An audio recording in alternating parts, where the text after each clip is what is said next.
Good morning, Jessica. Good morning. You are the first to arrive. Yeah, I make a habit of trying to get places at least a few minutes early, just in case there's extra instruction. Okay, great.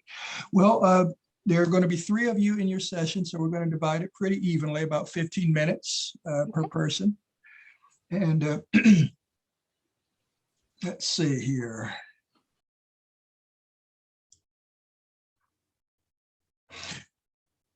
Yeah, and then we'll have some time after you all present for some questions. How does that sound? That sounds wonderful. Thank you. Okay. You're welcome. Good morning, Camille. Good morning. How are you? I'm fine. I'm fine. Thank you for joining us. We are anxious to get started. I'm just making sure that everything is fine on a technical end. I was just saying to Jessica that we'll have about 15 minutes per person for presentation, and then we'll do questions for 5 minutes or so at the end of the session. So hopefully that'll be all right with everyone. So if you don't mind, I'm going to go off screen for just a moment and make sure all of the technical aspects are where they should be.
Good morning, everyone. This is Daryl Peterkin. I'm the moderator for our session today, and I just wanted to let you know that we'll be starting in about 3 minutes. So just make yourselves comfortable, pour that second cup of coffee, and we'll be started soon.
Good morning, everyone.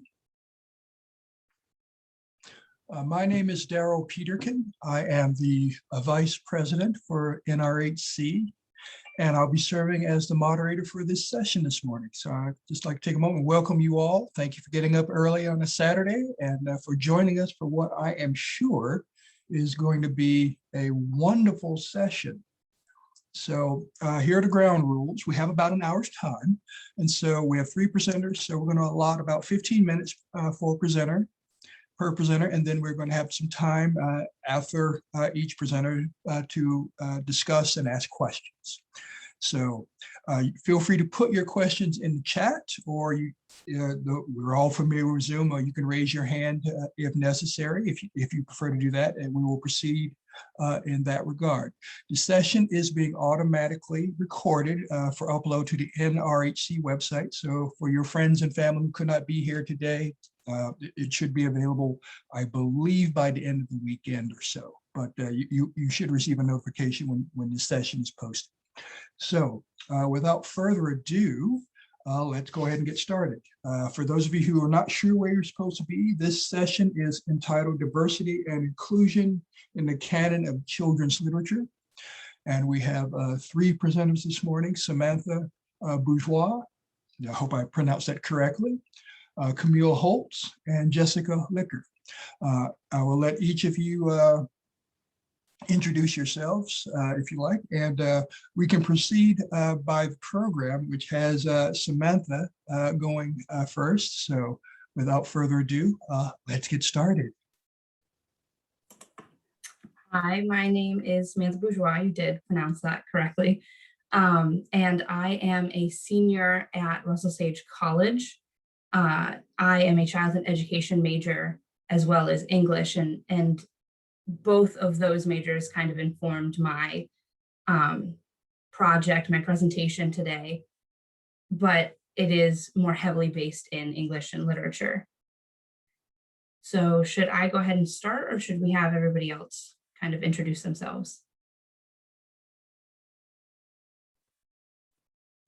Well, let everyone have a chance to introduce themselves, if that's all right. Perfect. Hello, everyone. I'm Camille Holts. I graduated from Bridgewater State University last year, class of 2020. I studied elementary education as well as Spanish. Even though I didn't formally study children's literature, I've always had an interest in it. And my research was inspired by working at an early childhood education center and the lack of resources that they had for multicultural children's literature. Hi, everybody. I'm Jessica Wicker. I'm a senior at Kutztown University, and I'm an English major with minors in math and library science. And I started this project after taking a research course and a class in diversity in education, specifically on curating books for kids and young adults. And I realized that my high school didn't have a very diverse curriculum at all, and it negatively impacted the community. So that's what inspired my project. Thank you. Wow, the three very impressive young ladies here. So I am eager to dive into this. So Samantha, please. All right.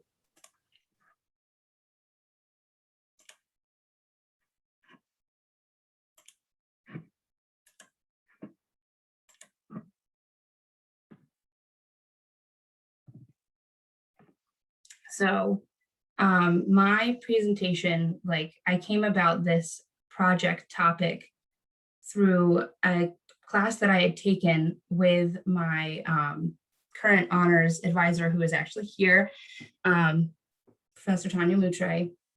And we did a course on children's lit that really inspired me to look closer at what gets accepted into the realm of children's literature, especially with picture books and early education, because education is really true, my biggest passion in life. And this led me to my project topic on accessibility to gender nonconformity within contemporary children's picture books.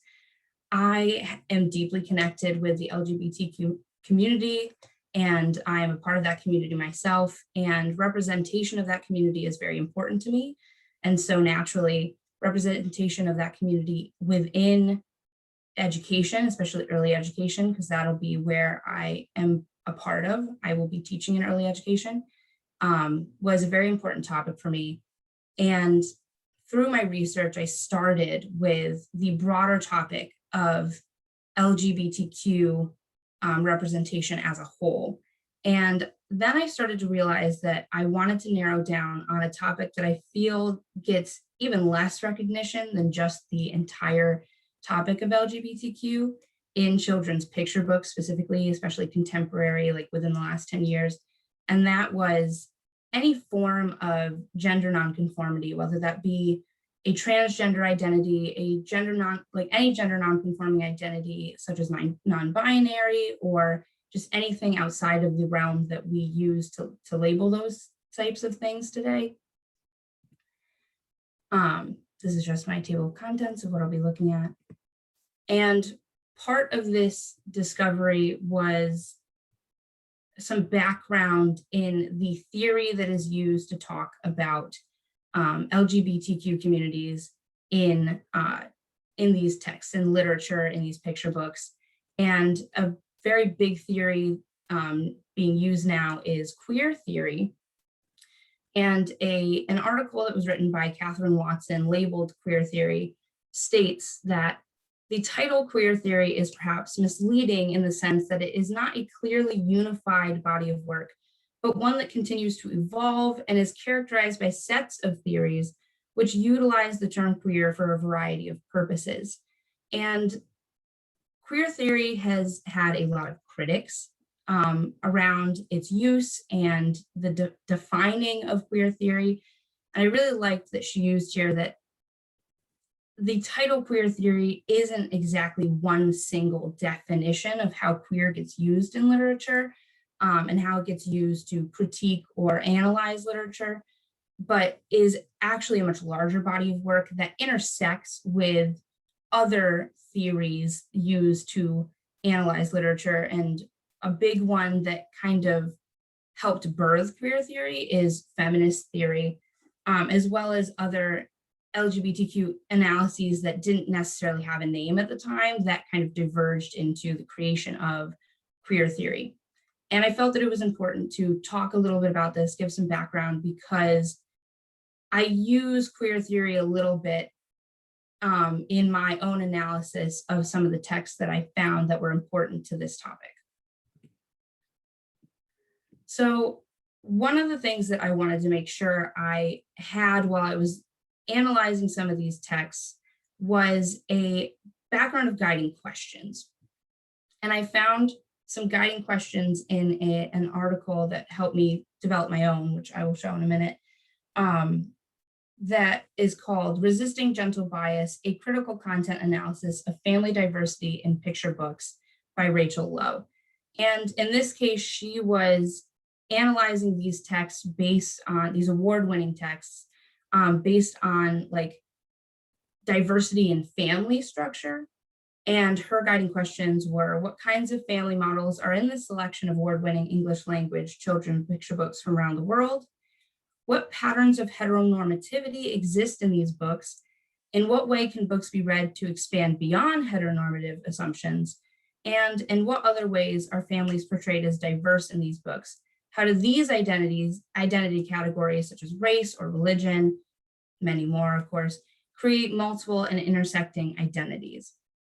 So I reworded these a little bit for my own use, which was, what kinds of gender identities are represented in these contemporary award-winning children's picture books? What patterns of heteronormativity exist in these books, and in what ways can books be read to expand beyond heteronormative assumptions? That was very similar. In what other ways are characters portrayed as diverse in these books? How do these identity categories create multiple and intersecting identities? So instead of focusing on diversity of family units, I wanted to focus in on gender identities in these texts. So some of the picture books that I came across that I didn't end up doing a deeper analysis of necessarily, but I thought were really important to mention, and these are all contemporary children's picture books, is It Feels Good to Be Yourself by Teresa Thorne.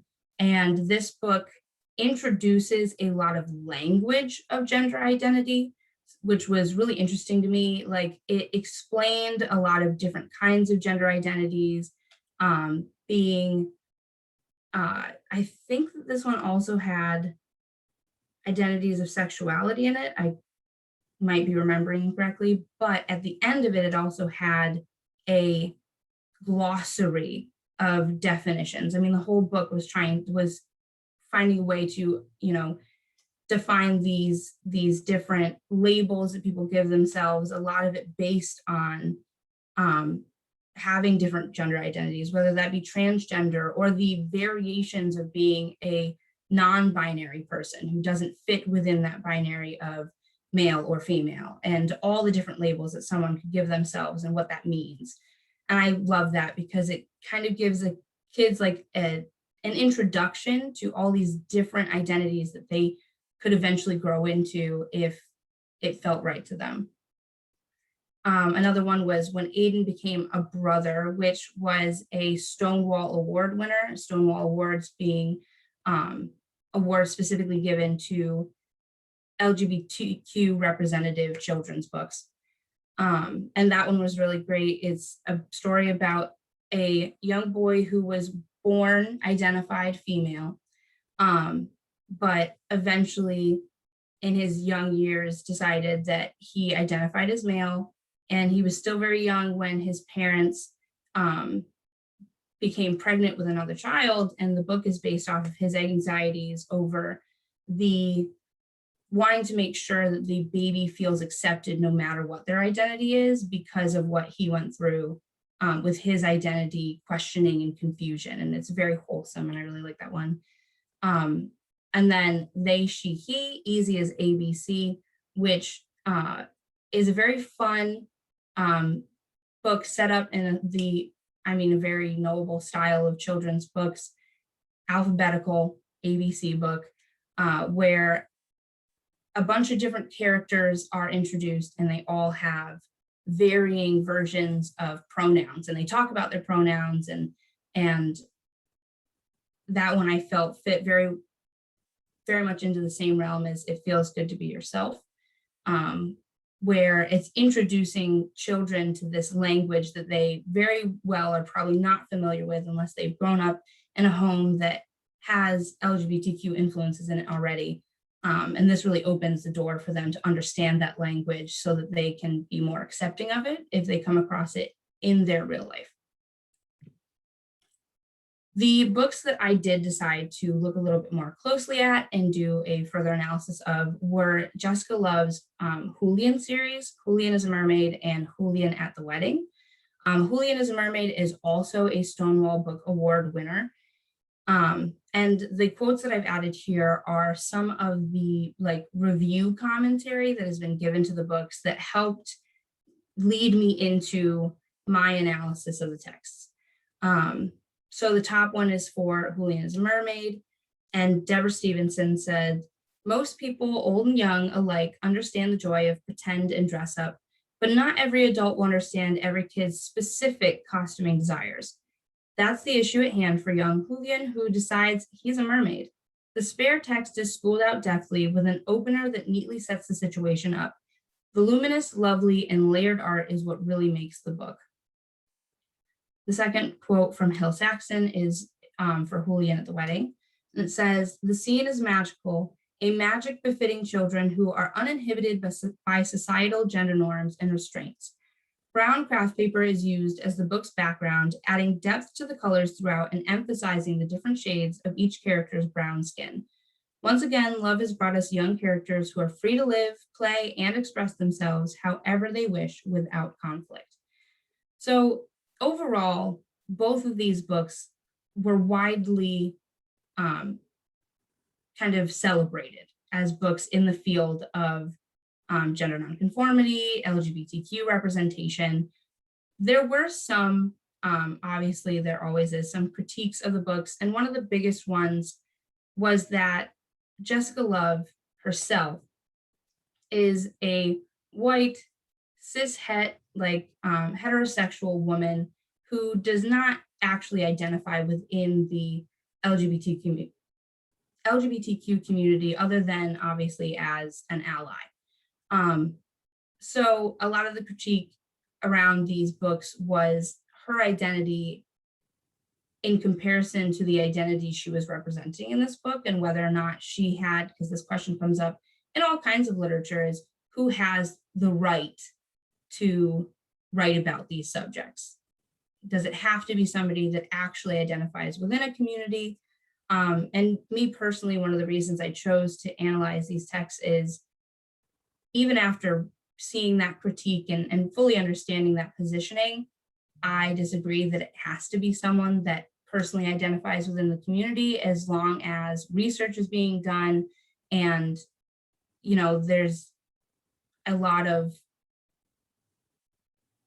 using community to inform the writing and the artwork and the piece, which she seemed to have done. In a lot of interviews, she talked about the outreach she did with these texts to make sure that they were as accurate as they could be, especially because she was not only talking about LGBTQ identity here, which is not necessarily explicitly stated, but is implicitly stated in the artwork and in the storyline, but also with characters of color. In this case, Julian is within the Latino community, and she obviously, as a white woman, is not a direct part of that community, but she was even praised by those in the community for how accurately she depicted the urban settings that she drew, the diversity and community that she drew and illustrated in these books. The biggest critique that she got is within at least Julian as a mermaid was the depiction of the grandmother of Julian's abuela and how she reacted to Julian like dressing up as a mermaid. And just they thought that that was not necessarily accurate considering the cultural norms in those communities surrounding LGBTQ identity and dress and play and things like that. So I added in some pictures of the book to give you some context to what I'm talking about. And this picture was like, you open up the hardcover sleeve and right in the left-hand corner, before you even start the book, this is shown to you where Julian is standing, looking out at the audience in front of a mirror. But in the background, you see in that mirror his kind of other identity that he is defining for himself here as a mermaid, and in this case, as, you know, varying from the gender norms of a typical boy.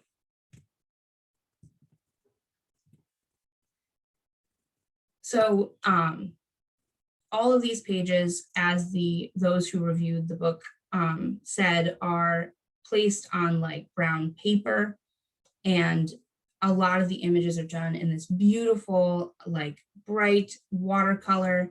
This is the scene at the beginning of the book when he sees the mermaids on the train and imagines himself kind of stripping out of his own clothes, his own identity, and then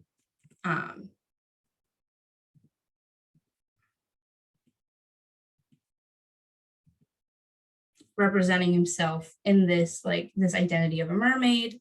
And then here he's swimming as a mermaid and is presented with this beautiful necklace from this gorgeously patterned fish, which ends up being paralleled with his dress up later in the book and his abuela's dress later in the story.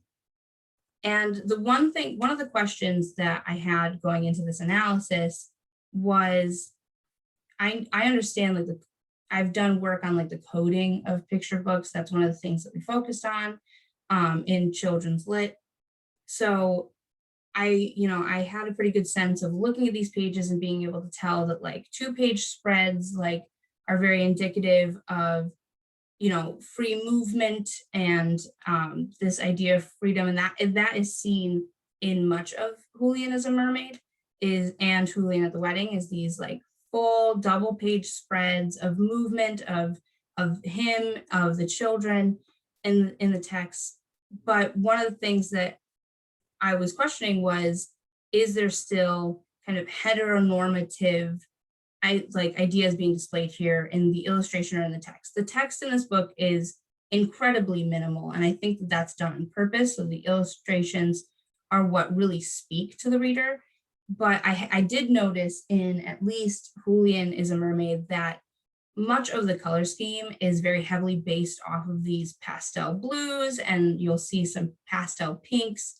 And I don't know if this was a conscious choice on Love's part or if it was just something that she did subconsciously. But I feel like in that way, the color scheme of the book definitely does try to stabilize this text in a heteronormative sort of light at first as a way to break away from those norms, but that kind of still constrains it a little bit in that heteronormative view.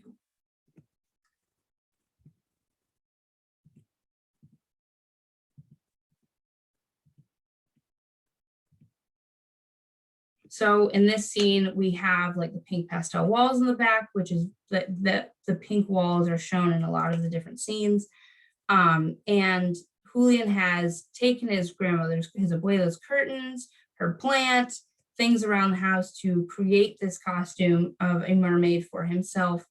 And you can see in the scene that the facial expressions of his abuela don't look very supportive, don't look happy. The text is very minimalistic, like really making you focus on the illustration and the emotions being shown in the characters' faces. So in the next page, which is not a full page spread, the color is kind of bled out of the background. Julian is thinking, uh-oh, and you can see on his face that he's worried.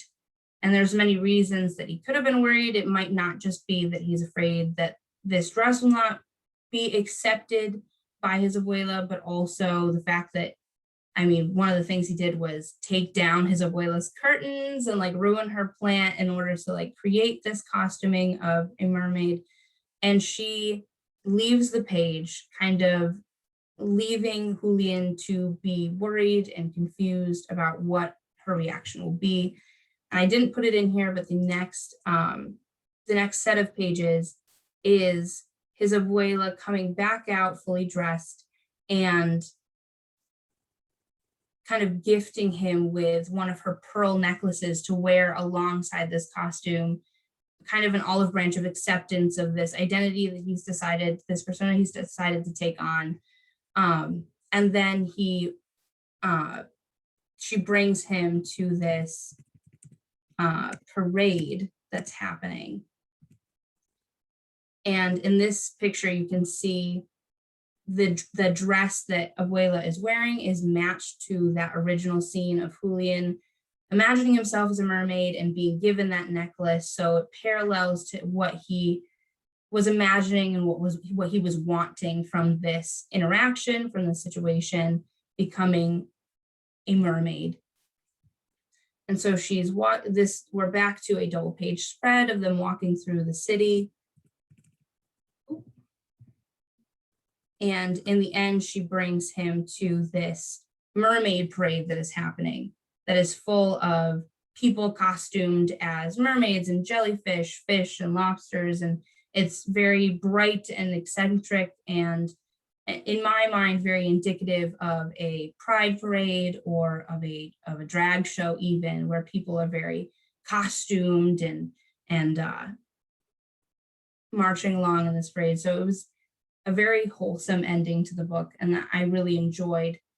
So even though these books still are kind of caught in some heteronormative constraints because of, I think, the author's identity and not being a part of that community, but also just the color scheme she puts in here and the fact that she's very purposely trying to get past those gender norms that are in the heteronormative kind of societal view. This series of books was really beautiful to me, and I really loved the way that the illustrations were the most important part of the book, and the text was really just there to barely support what was happening so that you didn't get lost necessarily in the meaning of the text. And it's mostly dialogue that's used as the text in the books. So why is all of this important? Why are these representations of LGBTQ identity, specifically for me, gender nonconformity, in contemporary children's picture books? One of the articles I found was Mirrors, Windows, and Sliding Glass Doors by Rudine Sims Bishop that kind of summed it up very nicely for me. And it's that being able to, so in this case, books are mirrors, windows, sliding glass doors, windows being this view into a world you may not be familiar with. Sliding glass doors is being able to, with your imagination, put yourself into this story that's being created. And mirrors, most importantly, being able to see yourself and your own identities reflected in the literature that you are exposed to, that you're reading, that you're looking at. And for kids, you know, I feel like this is extremely important, especially from an educator's standpoint, to open these worlds up to kids so that it's not such a narrow field of identifying that they're exposed to. They are exposed to a diverse, all kinds of diverse identities and ways of being. so that they can better navigate their own identities and their own lives, and they have the opportunity to see themselves and their identities in the books they read.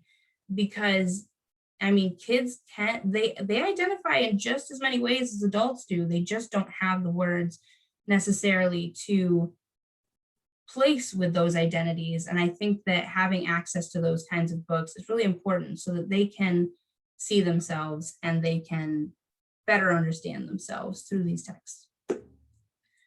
So through my research, some of the challenges to accessibility that I found that were really important were a lack of recognition of these texts, of these gender nonconformity texts and LGBTQ texts in general, within the most widely known children's awards, children's books awards. And so some of the ones that I looked at were the Caldecott Awards, as well as the Newbery Awards, as these are some of the top children's literature awards that are given out. And I was very, very hard pressed to find instances of LGBTQ representation in the literature that was recognized under these awards, and even more hard pressed to find any that were specifically based on gender nonconformity representation. Another one of the challenges to accessibility that I found was pushback from teachers and parents. In terms of parents, a lot of what I found was based on schools and libraries talking about the banning of these books that were LGBTQ representative, because parents believed that they were inappropriate. And so they brought this up to the school systems, to the boards, and challenged these texts. And eventually some of the school systems, in order to kind of appeal to these parents, and even some of these schools agreed that these texts were inappropriate, they would ban the texts from the curriculum, from the libraries. And one of the things I looked at was the freedom of accessibility in libraries, and the fact that libraries are supposed to be set up in a way that allows you to access, all knowledge. There's not supposed to be a constraint on the knowledge that you can, and the learning that you can gain from what you find in a library. So bannings in libraries was a very interesting topic to me, just because of that core belief that libraries are supposed to be this wealth of knowledge where if you have questions or you want to learn about anything, it's there for you. This sort of intellectual freedom. And then pushback from teachers. One of the studies that I looked at was a study with pre-service teachers for elementary school. So they were teachers that were learning to be teachers. They were about to be teachers, but they weren't quite fully in the school system yet. And a lot of the pushback from them was based on the same thing as parents, is like a lot of times it was based on their own personal and religious beliefs. Pushback because of this idea of inappropriateness of texts that deal with LGBTQ representation because of the inherent sexuality of LGBTQ identities. And so that was one of the big things for accessibility to these texts in schools, is having teachers and those who are becoming teachers being more open and more willing to teach LGBTQ texts more explicitly in schools. And some of the solutions to accessibility that I kind of feel are the path to greater accessibility and are important steps to take so that these books are accessible to children, to teachers, to schools, is a greater recognition of these texts. I mentioned that a couple of the texts were Stonewall Book Award winners, but the Stonewall Book Award is specifically made for LGBTQ children's books, which is wonderful, but it doesn't even rank necessarily in the top 10 of most important awards given to children's literature. And I believe that there really does need to be greater recognition across the awards and more of a push to have the awards recognize more diverse authors, more diverse text topics, including LGBTQ texts in their award winners for the really heavy weighing awards, such as the Newbery Award and the Caldecott Awards. The second thing that I wanted to talk about for solutions to some of this accessibility is a kind of queered framework for teaching. And an article by Camille Lynn called Changing the Shape of the Landscape, Sexual Diversity Frameworks and the Promise of Queer Literacy Pedagogy in the Elementary Classroom kind of speaks on some different frameworks that she believes could be used to change the landscape of teaching, especially in regards to inclusion of the LGBTQ community, as well as any other communities and identities that fall outside of these societal norms. And she, quoting her, she says, "A queer framework troubles the very idea of normal. The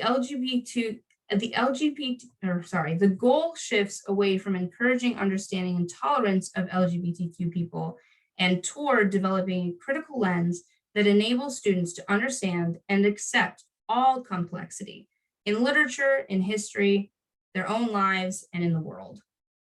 So kind of using this framework for teaching these texts that do have LGBTQ representation in them, and using them not only to encourage tolerance of LGBTQ or diverse communities, but more readily for acceptance of LGBTQ identities, as well as other diverse and any kind of identity that people could have.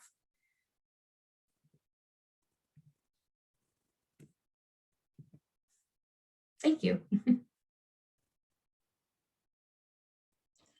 All right, thank you, Samantha. And for those of you who have just joined us, we're going to be saving our questions until after everyone has had a chance to make their presentation. So let's go ahead now to, I believe, am I correct? Are you next on our schedule, Jessica? Or is that Camille? I'm sorry. I think Camille was second. I think it on is the Camille, list. yes. Yes, indeed, you're right. Thank you.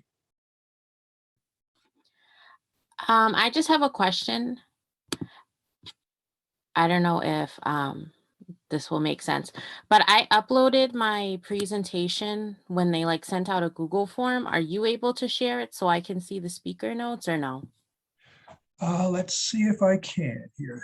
Just a I moment. can try sharing it this way and then just let me know if you're able to see the speaker notes or not. Okay, well, you go ahead and try. You're good. But hold on. You see the speaker notes? Yes, when that pops up, do you get a secondary window with no, okay. The platform I'm using does that. We can see the speaker notes right now. Okay. Can you see if you can share the one I uploaded, please? It may take me a while to get that.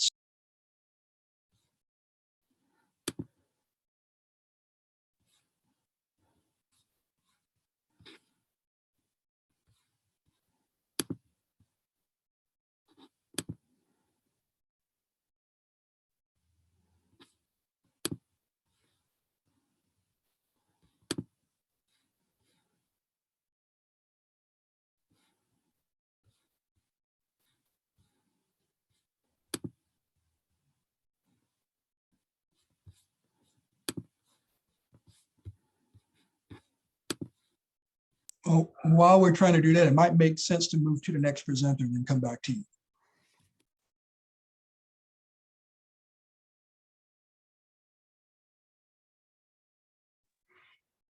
So Jessica, we're going to move to you while we're trying to find Camille's presentation for a different upload.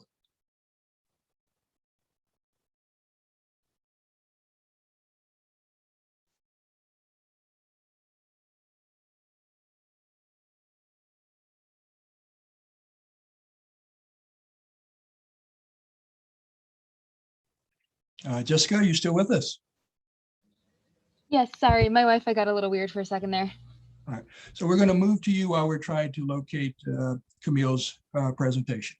Okay, that works for me. Sorry about that. Okay. Okay.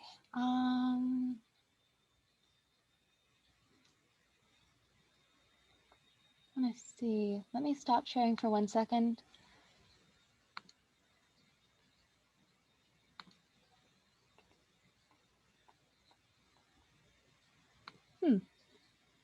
Okay, you are also going to be able to see my speaker notes, but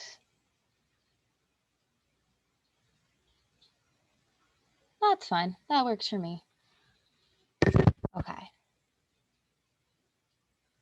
Let's see if...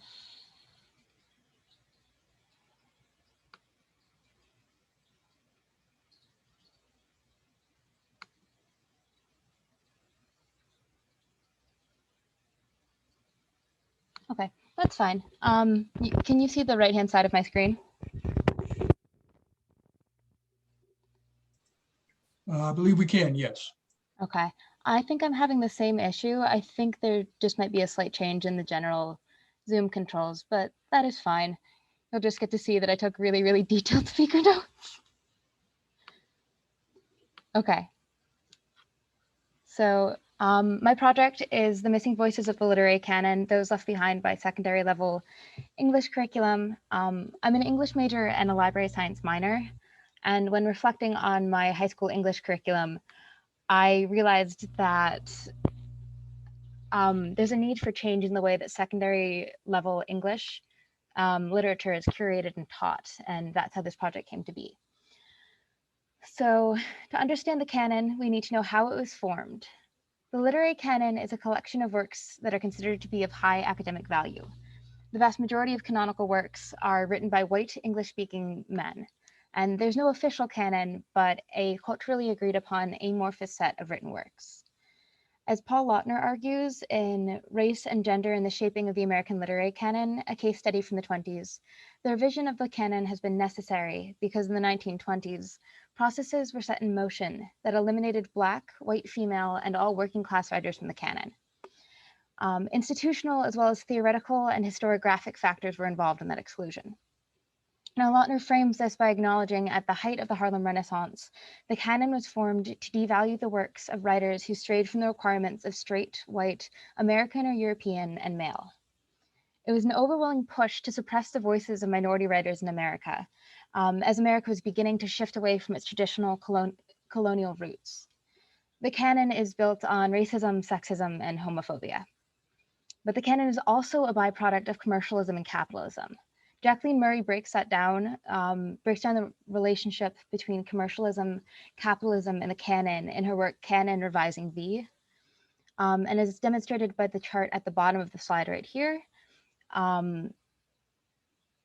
The repeated curation of works into curriculum in the advent of the first period of mass literacy in the Western world led to mass printing of certain works. And then this increase in accessibility is, as Murray phrases it, what granted them their status as great works. And that's still common today. That's why a lot of books are considered rare or out of print. So, as mentioned on the previous slide, the foundation of the Western literary canon was built on suppressing minority voices. It is a tradition that is solely based in bigotry that echoes to the field and gatekeeps what it means for a work to be classified as literature. In her TED Talk and essay, The Pervasive Whiteness of Children's Literature, Dr. Bryn Welch talks about how when she went to buy books for her adopted son, who is Black, she looked to a specific series of books about historical figures that had been lauded for being inclusive. What she found was that all of the books about Black male historical figures were about sports stars or martyrs because those are the narratives that sell. And the only way to expand what is considered publishable or what is considered canonical is to vote with our spending. That's the theory that she touts in her TED Talk. Works became canonical through supply and demand, and the canon can be dismantled in the same way. Not only does the canon represent a small variety of authors, the canon narrows down the works of the authors included to what is considered acceptable. Queer canonical authors have their queerness removed from their story, and the works of canonical radical authors are removed from their political context. And works of canonical by POC authors are only reproduced consistently when they're the stories that represent them as model minorities. They narrow down they're narrowed down to single aspects of themselves, which turns vibrant, multifaceted lives and anthologies of works and lived experiences into single, respectable stories to make them more easily consumable to a white and Western audience. So, diversity and censorship. Yeah, you can really see my presenter's notes in this. So this is my operational definition of diversity. It's how the American Library Association defines whether or not a book covers or features a diverse cast of characters, theme, or setting.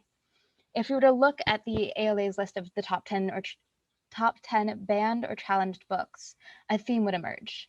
The majority of banned and challenged books are banned for representation of some sort of diverse experience, but more specifically, they're banned for some sort of positive representation of a diverse experience or identity. So the benefits of revising the literary canon. Rudine Sims Bishop wrote the essay Windows, Mirrors, and Sliding Glass Doors with the intent of defining the need for diversifying the canon through defining the variety of books necessary to integrate into it. Window books allow readers to see into different worlds and lived experience, and they're often escapist fiction for readers in the majority. Windows may sometimes act as mirrors, though, and mirror books are books that validate the identity and experiences of the reader. Sliding glass door books have aspects of both windows and mirror books, but they also allow the gap between different cultural groups to be bridged by cultivating empathy and removing the social barriers between said groups. Having a diverse variety of literature assigned in curriculum and available in libraries is useful because positive representation of traits and facets of one's identity validates that identity. Learning from a diverse variety of perspectives improves critical thinking and problem-solving skills, teaches anti-racism theory, and assists in dismantling generationally ingrained bigotry. So, in order to better understand how canon bias manifests in the educational system, I studied the pre-2020 English curriculum at Emmaus High School. I broke down the diversity representation within the given author pool to evaluate them as clearly as possible. The curriculum addressed in this paper were written to cover a variety of student abilities and interest levels. The two types of courses we're addressing today are college preparatory, which are geared towards students who plan to attend a 2 or 4 year institution after high school, and honors, which are geared towards students seeking a more challenging learning environment, as well as a future in higher education. So out of the 18 authors whose works are represented in the 9th grade English honors curriculum, 11 were white, 4 were Black, 2 were Latinx, and 1 was ethnically Jewish. Out of the 18 authors, 12 were male and 6 were female. In the 10th grade college preparatory English class, out of the 20 authors represented, there were 13 white authors, 4 Black authors, 1 Chilean author, and 2 authors were unknown. And out of the 20 authors, 13 were male, 5 were female, and 2 were unknown. The 10th grade English honors course has the largest author pool out of the 3 available. And out of the 42 authors represented here, 33 were white, 1 was Black, 1 was ethnically Jewish, 1 was Native American, 1 was Mexican, and 1 of the works was unattributed to its author. Out of the 42 authors, 33 were male, 8 were female, and 1 of the works was unattributed. So, considering the demographic breakdown of the curriculum is interesting when considering the demographics of the school system it serves. Noted in the census information to the left-hand side of the screen, 85% of the community is white. Noted on the right-hand side, the graph is displaying the number of readings written by white male authors overlaid onto the total authors. Total authors are represented by the light blue. In the 9th grade college preparatory class, 9 of the represented authors in the curriculum are white men, making it a 50-50 split between white men and everybody else. The 10th grade college preparatory author pool has 11 white men authors, represented at 55%. And the 10th grade honors has the most drastic disparity, with 29 of its 42 authors being white men at 69%. So what does it mean and why does it matter? The community is culturally homogenous. There have been some racist and culturally insensitive events and incidents that have taken place over the past few years, both in the school and the community as a whole. Integrating a more diverse body of literature into curriculum and/or the canon that is actively anti-racist and actively teaches against bigoted ideas can break down generational ingrained beliefs that homogenous communities like this often have. Returning to the analogy of windows, mirrors, and sliding glass doors, Giving minority students positive representations of their identities sets them up for the same success that students in the majority already have.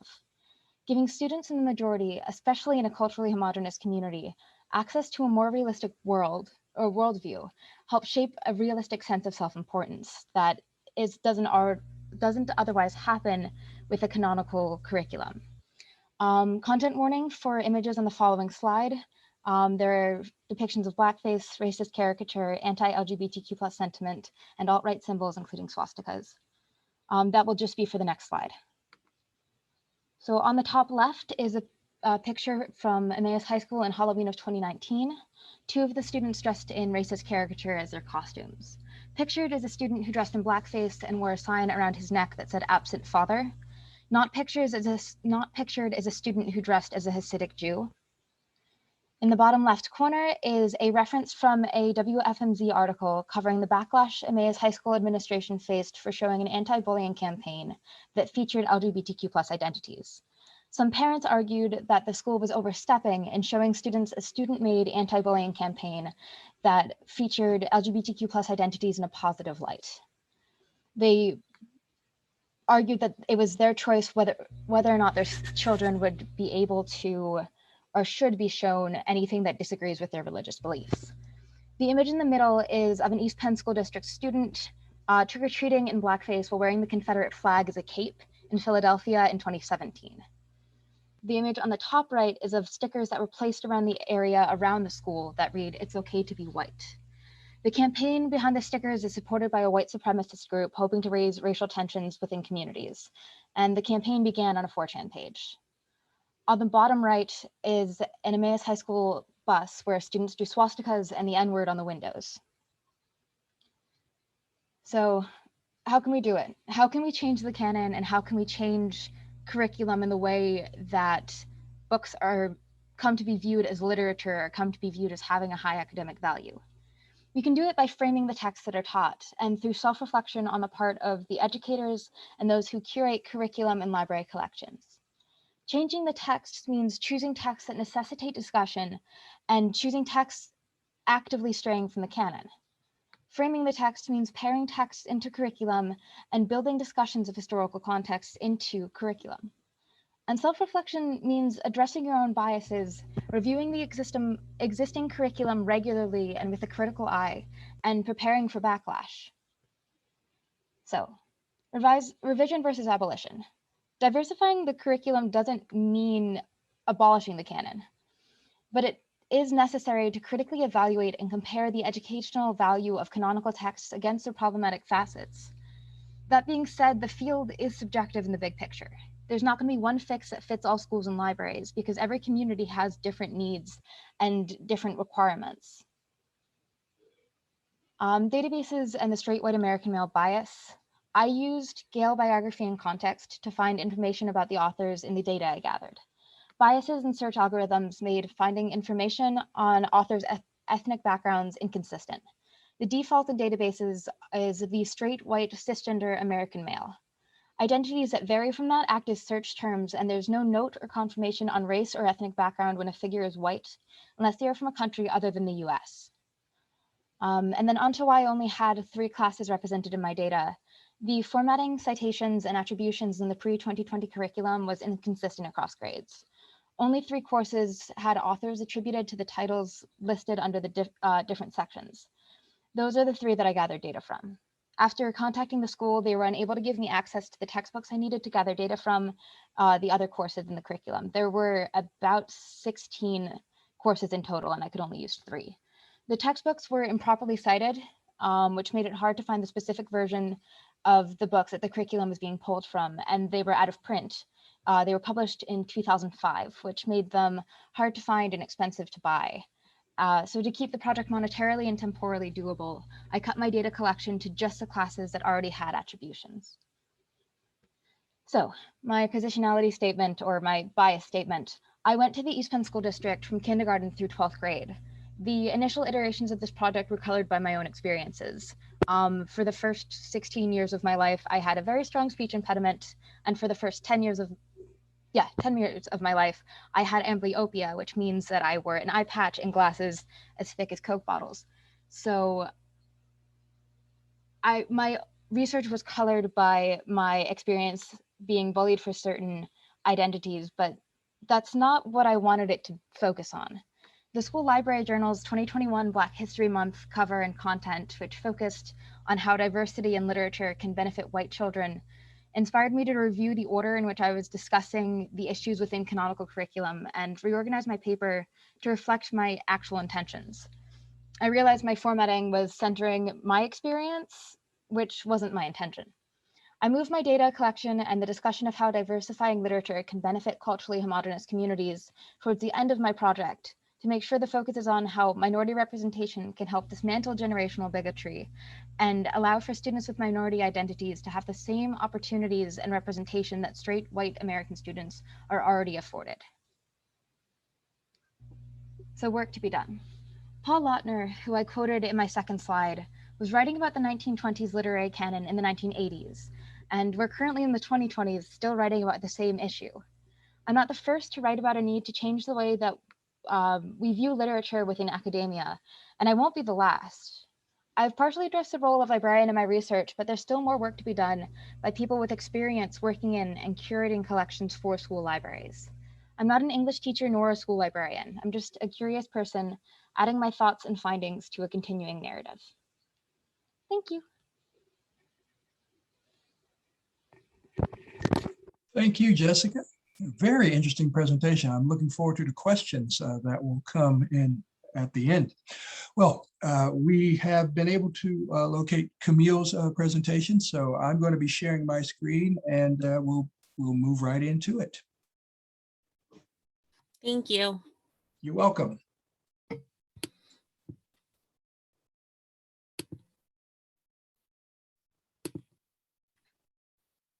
see here. Hold on, it should be one moment. Let's try it again.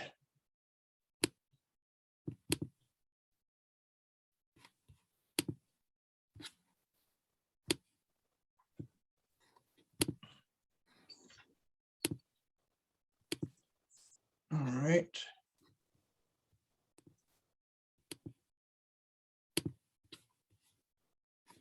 All right. I'm sorry. You're presenting right now, right?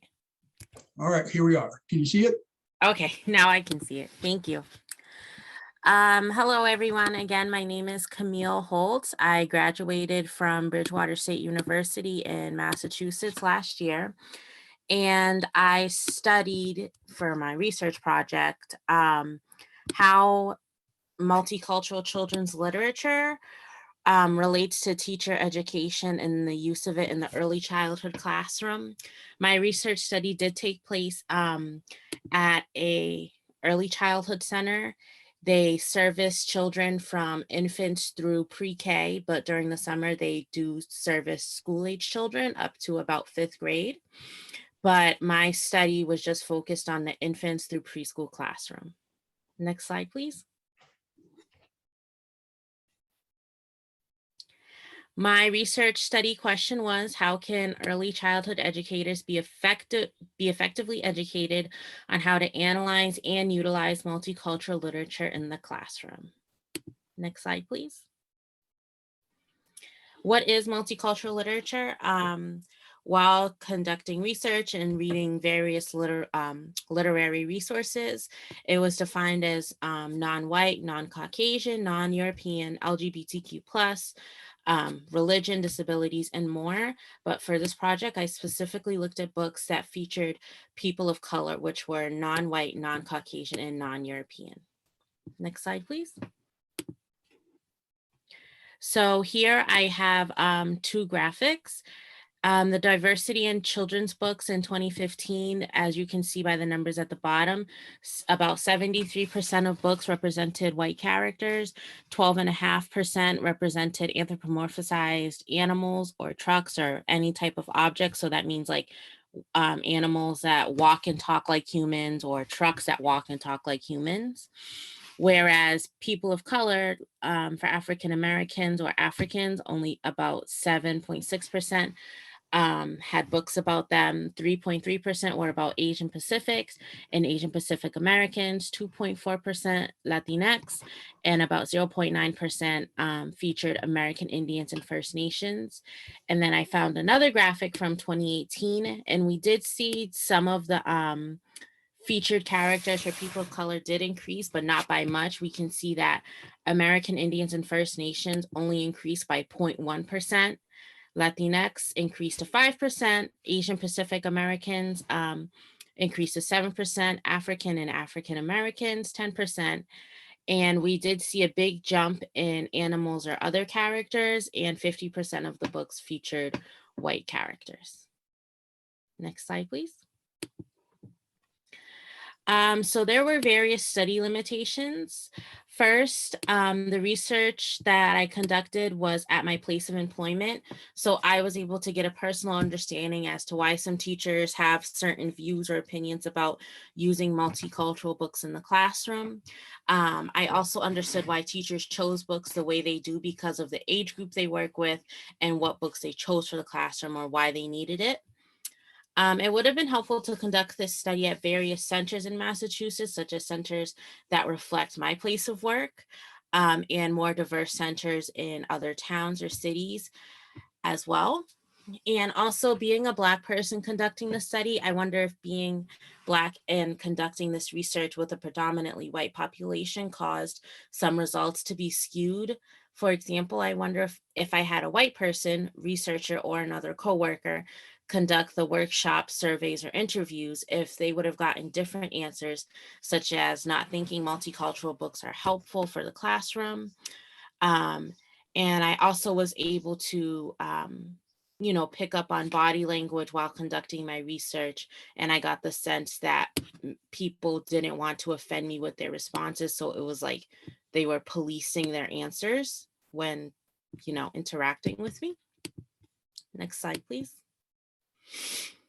My research study procedure consisted of a pre-training survey. So I generally had questions that asked what kind of books they use in the classroom, how long they've been teaching, how do they identify in regards to race and ethnicity, and what kinds of books they use in the classroom. Then I facilitated a workshop on analyzing multicultural books in the classroom. I conducted a post-training survey, which more or less had the same questions on it. I also conducted 8 interviews with teachers throughout the center. I observed in 4 classrooms, which consisted of 7 groups. This is because some rooms had like 2 groups of children. So let's say we had a preschool room. The preschool room actually had 3 groups of preschoolers. So that's why we just have, 4 classrooms, 7 groups, depending on the classroom makeup. And I also coded data into themes, emerging themes, and those linked to the literature that I read.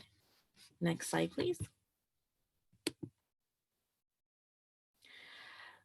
So for the place and participants of study, approximately 5% of participants identified as Asian or Pacific Islander. Approximately another 5% of participants identified as other. The predominantly white makeup of the educators at the research site is also reflective of the teacher makeup across Massachusetts. According to data from the Department of Education in 2019, 91% statewide educators are white.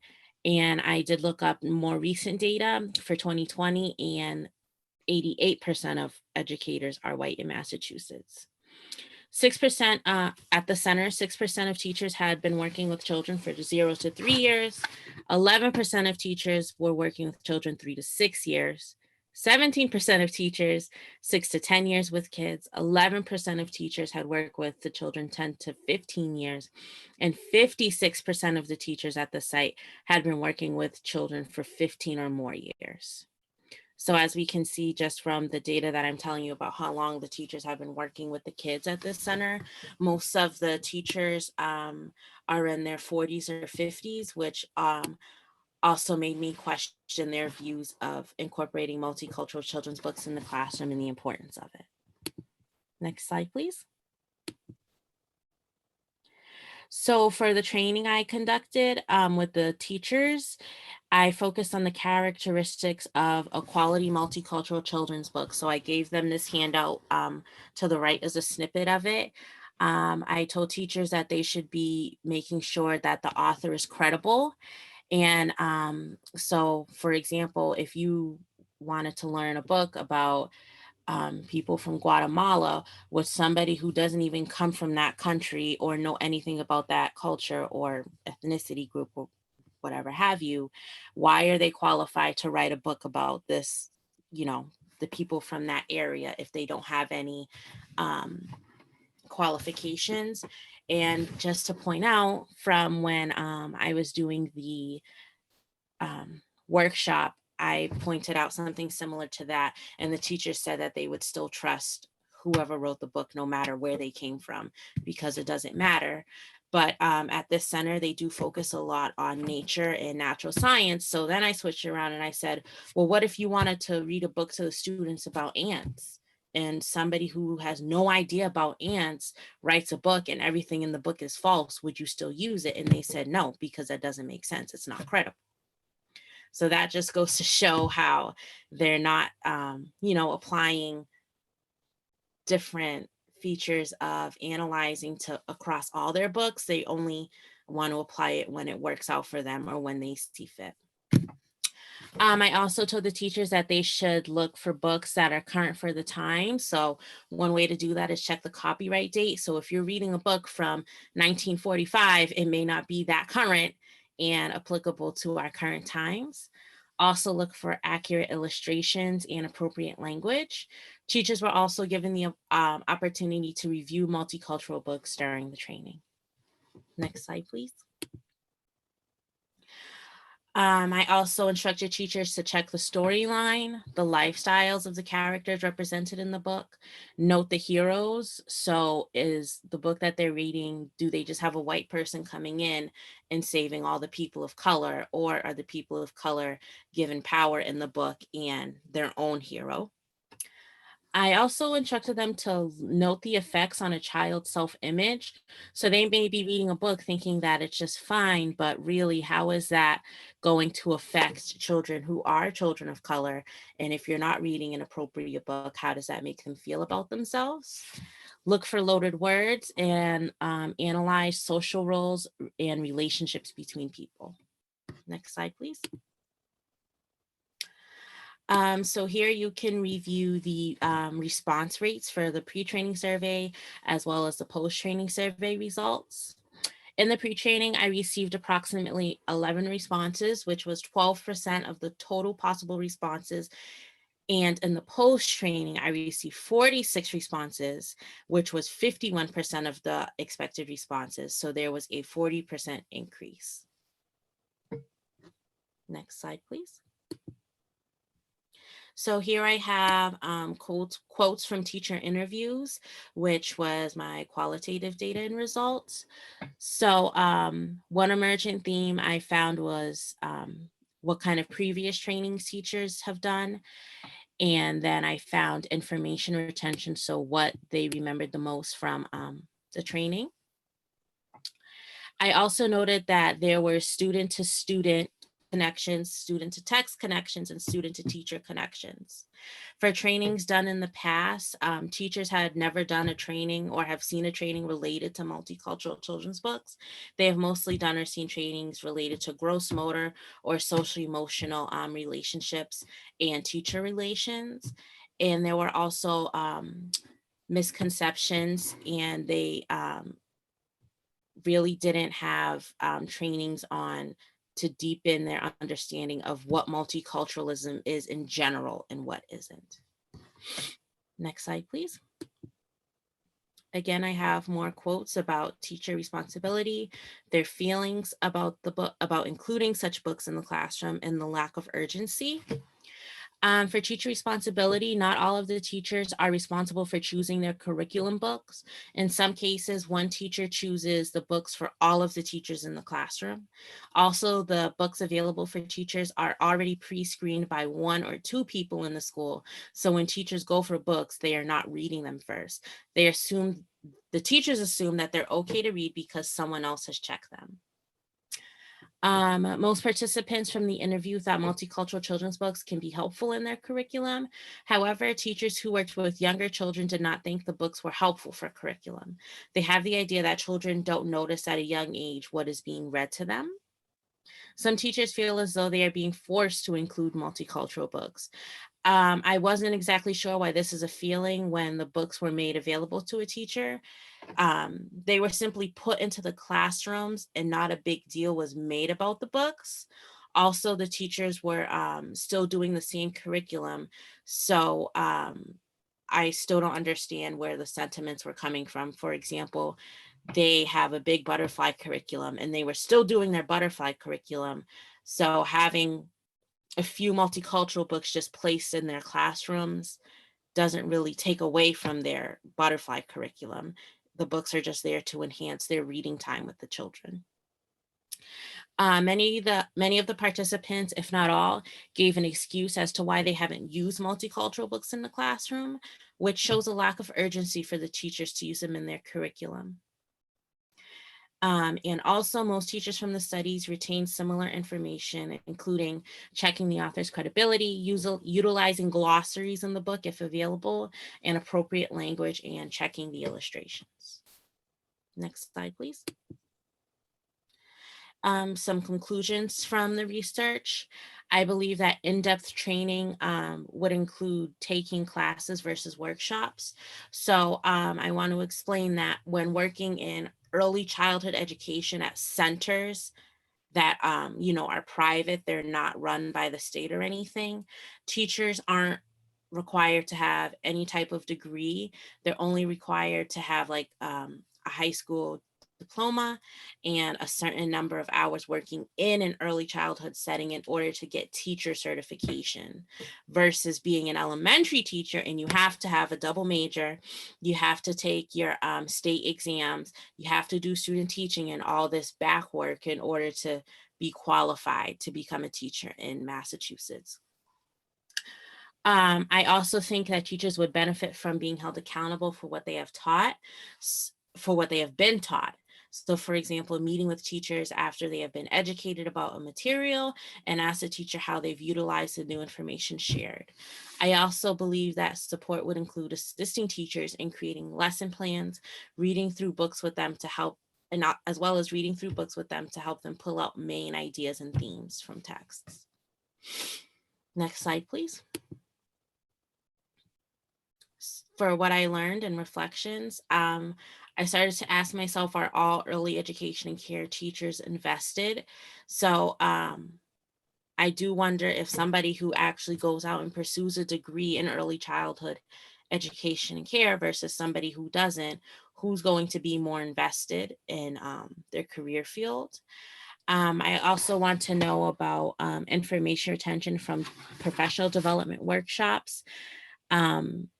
I like teachers who had more self-reflection and retention, teachers who did not have more self-reflection and retention, and the relationship between the self-reflection and retention and their certification level for what they're qualified to do. I learned about biases amongst the teachers in the center, and that many of the teachers had the idea that children are colorblind and they don't notice, what somebody looks like. Next slide, please. I do have an update from this year. I recently made a visit to the center and I was asked to conduct another session of professional development with new hires. And teachers also described their plans to incorporate multicultural books into their libraries. Mm-hmm. And that is all. Thank you. Thank you. Thank you, Camille. And in fact, thank you, Jessica, and thank you, Samantha. We are just a tad over our schedule, but we do have time for a few questions. So why don't we launch right into that? I did say we can put questions into the chat, but we are a small group. So if you have a question, please just raise your hand in the reaction center. Everyone knows Zoom by now, so please go right ahead. Okay, we have, yes, Jessica, go right ahead. I have a question for Camille. You mentioned instead of having workshops that classes could be more beneficial. Do you think something like a classroom setting or something like the, what is it, like the safety trainings that preschool teachers run, which one do you think would be more beneficial or more accessible? Are you saying that like actually going to a college or university and having them take a class there? Like that, or having somebody come in and like run like once a week for a while, like an extended class rather than a workshop versus an online training like the safety or the child abuse training. I think it would be more beneficial for teachers to actually go to a college or a university and take classes, because I feel that gives a different message to teachers, because even though they're early childhood educators, they're still playing a very big role in these children's lives, and they have to realize that role. I mean, a lot of the development for a child is done by the time they're 5 years old. So by the time they're 5 years old, not much changes for the child, unless I guess a very, very big drastic impact is done. But I think the teachers need to understand more of the role that they play in the kids' lives, and it needs to be taken more seriously. Professor Moutre. Yes, first of all, congratulations to all of you. I was really interested in how all of these presentations had some really interesting areas of kind of not so much overlap, but building off of what each of you were talking about. And I thought too, some of those really specific things that educators can do. And Camille, I thought you really got into some of those specifics, and I really appreciated that.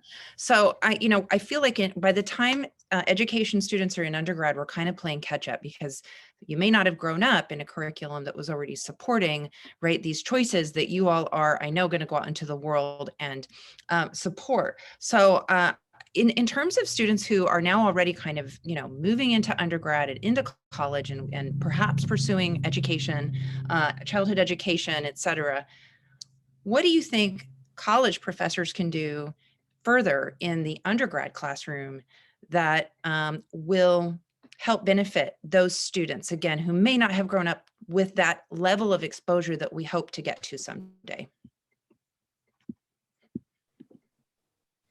I can go for that one. I really like the liberal arts degree format, where there's a set amount or a requirement of non-major related classes you're required to take.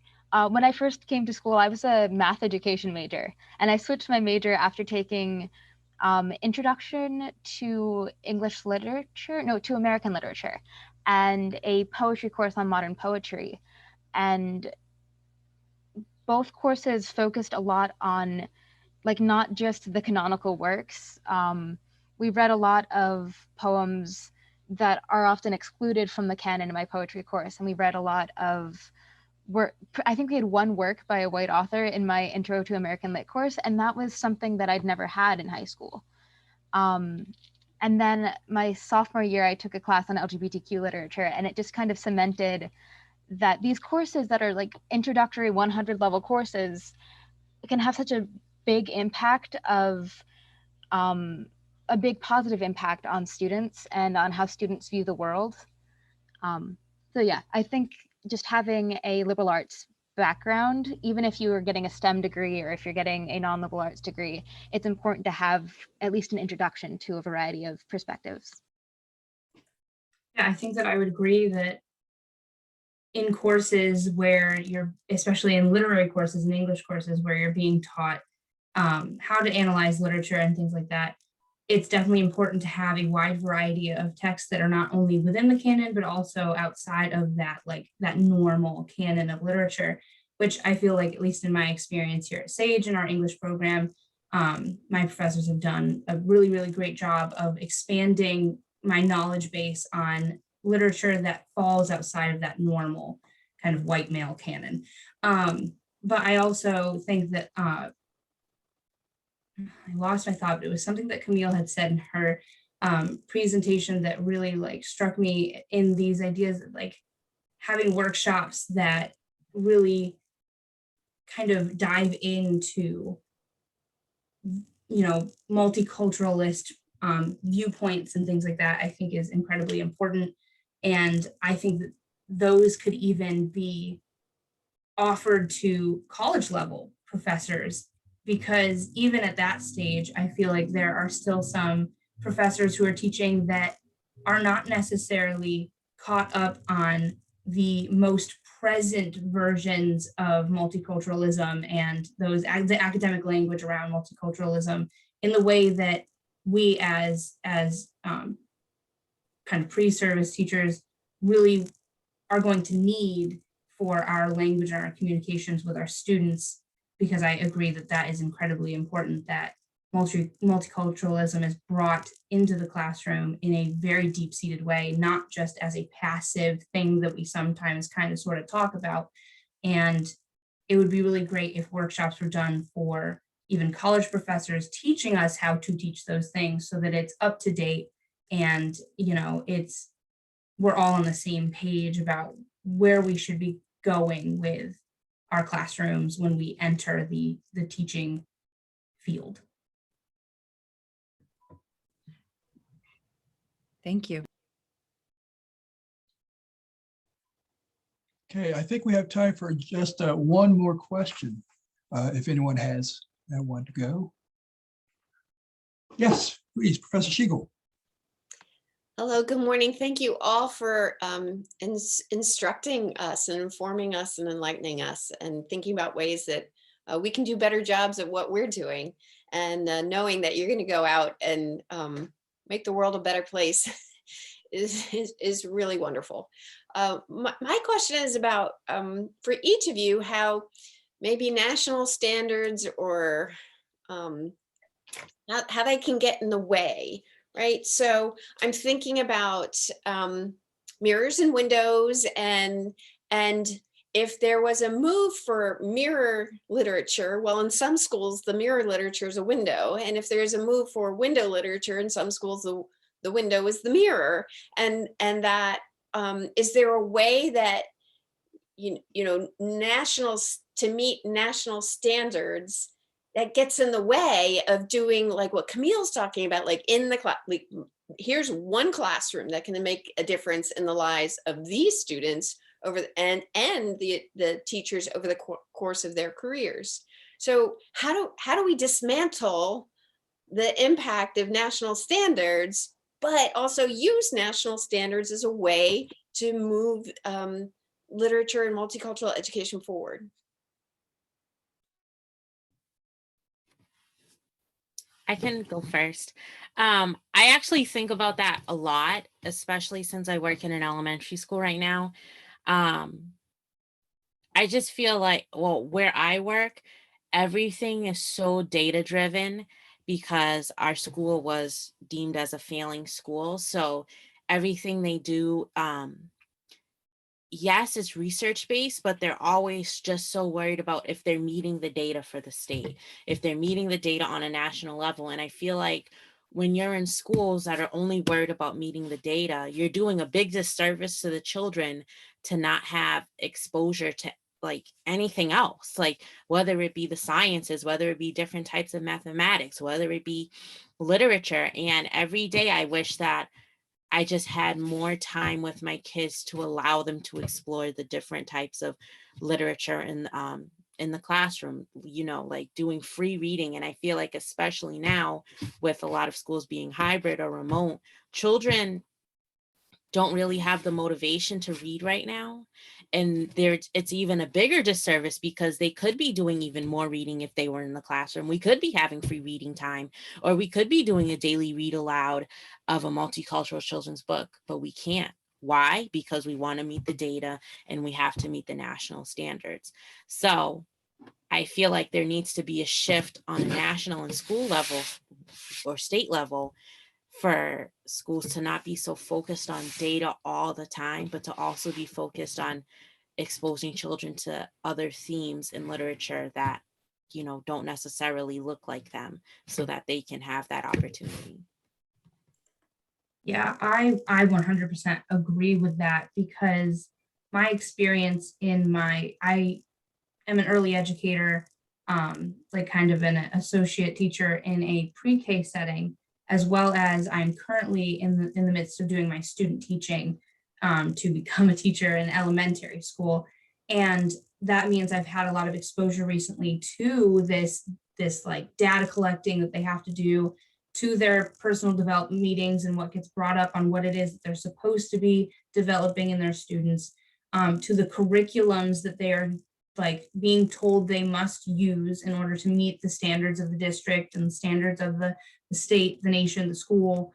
And all of it ends up being very constraining, because you're spending all of your time planning your lessons around the state standards, around the curriculum that your school has handed you, around the progress that your students must make to reach a certain standard in their testings and in their data, that it just becomes exhausting to the point where you don't really have a lot of space mentally to open up to this multicultural view, to use multicultural texts, and to make sure that you are explicitly teaching them the way that they should be taught, instead of just, yeah, they're here and we're reading them, but we're not talking about looking deeper into the text and what having these texts in the classroom means to us and means to our students. Because I mean, the amount of restraints on teachers now, the data is good because it tells you where you need to get students, but it's mostly just on, in elementary especially, the data is, can they read at the appropriate level? Can they write at the appropriate level? And nothing else matters. Like, so fitting multiculturalism into your curriculum can be exhausting, because then you have to add in just another huge layer of prep that wouldn't necessarily be there naturally. Yeah, so my research was on high school, and something I didn't mention in my data is that the curriculum is divided into sections, and there's a drama, a poetry, a nonfiction, a fiction. And for the 11th grade honors, it's broken down into like transcendentalism and things like that. But for high school, it should be easier to introduce multicultural texts, because they address specific themes, like they aspire to address specific themes within the works, or specific ideas or specific types of poetry. But for a high school reading level, that should be easy to do with a variety of things. But the only plays that are consistently taught in that high school are Shakespeare. Like Death of a Salesman is one of the stand-ins if they'd run out of copies of Catcher in the Rye for the 11th grade English. So there's a really strong opportunity to input a more multicultural background, even into the library at the very least, but that doesn't happen because the canon is easy to adhere to. But I think in secondary level, or in secondary education, they're doing a disservice by adhering specifically to the canon, especially without historical context. The only context or paired texts that we really had for everything, except for when I learned Beowulf in 12th grade, was the tiny little biographies before the readings in the textbooks. Beowulf had a small note about what Old English was and how it developed before it. Like, there's a large possibility for paired texts or better integration of multicultural texts, and it's easier to do for older children. Well, I'm afraid we're going to have to end on that note. The mark of a good session is that you have more questions than time. So for those of you who are preparing for the next session, we will begin at 10:30. Thank you all for your time, your attention, and for the real commitment that you put into this topic. I think in your hands, we have some great changes ahead. So thank you for this session, and I look forward to seeing you all throughout the day. Thank you.